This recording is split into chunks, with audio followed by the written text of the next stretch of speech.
اگر اللہ تعالیٰ ایمان اور اسلام کی دولت کو چھین لیتے تو جہنمی ہو جاتے.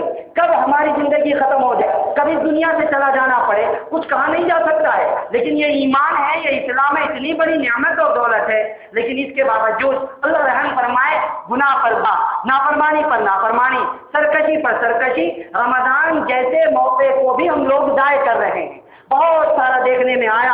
میں اکثر و بیشتر گزشتہ رمضان میں کہا کرتا تھا, اس مرتبہ بھی توجہ دلانا چاہتا ہوں, اللہ کے واسطے معزز دوستوں, بزرگوں, عزیز ساتھیوں اور نوجوان بھائیوں, داڑھی کٹانا حرام ہے, اسلام کی اجازت نہیں ہے داڑھی کٹانے کی, لیکن رمضان المبارک کے مہینے کا بھی احترام نہیں ہو پا رہا ہے. پورا چہروں کو چکنا کروایا جا رہا ہے. نوجوان کو نوجوان, بوڑھے حضرات بھی اپنے چہرے کے اوپر بلیڈ پھیر رہے ہیں. کیا ہے یہ؟ کہتے ہیں کہ نہیں اچھا نہیں لگتا, خوبصورتی نہیں لگتی, ہمیں اچھا نہیں لگتا, لوگ یہ کہتے ہیں وہ کہتے ہیں. اس کا مطلب صاف یہ ہوا کہ داڑھی رکھنا بری بات ہے, داڑھی رکھنے والا بدصورت ہے. اس کا مطلب ڈائریکٹلی نہیں تو انڈائریکٹلی یہ ہوا. اللہ ہمیں محفوظ فرمائے کہ اللہ کے نبی صلی اللہ علیہ وسلم بدصورت تھے, نعوذ باللہ. صحابہ کرام بدصورت تھے, نعوذ باللہ. داڑھی رکھنا تو اللہ کے نبی صلی اللہ علیہ وسلم کا طریقہ ہے, اسلام کے اندر ایک واجب حکم ہے. ارے داڑھی کاٹنا ویسے ہی حرام تھا, لیکن رمضان المبارک جیسے وقت میں داڑھی کاٹنا, رمضان المبارک جیسے مہینے میں داڑھی کاٹنا کتنا بڑا گناہ ہے, کتنا گناہ ہے, گناہ کبیرہ پر گناہ, گناہ کبیرہ پر گناہ. اللہ نے معاف فرمائے. کب یہ بات سمجھ میں آئے گی, کب خواہشات کے دلدل سے ہم باہر نکلیں گے؟ بات لوگوں کے اندر ہمارے اترتی نہیں ہے. ایک یہ گناہ ہم سے ہوتا ہے, اور بھی گناہ, میوزک سننا, گانا بجانا, فوٹوگرافی, تصویر کشی, کیا ہے ویڈیوگرافی, تصویر کشی, ہر قسم کے گناہ میں مبتلا ہے. یہ فون چالو کرتا ہے, تصویر اترتا ہے, وہ بھی فون چالو کرتا ہے, تصویر اترتا ہے, وہ ویڈیو لگاتا ہے, فلاں الا بلا چیزیں دیکھتا ہے. عجیب و غریب قسم کی چیزیں رمضان کے مہینے میں بھی ہم سے ہو رہی ہیں.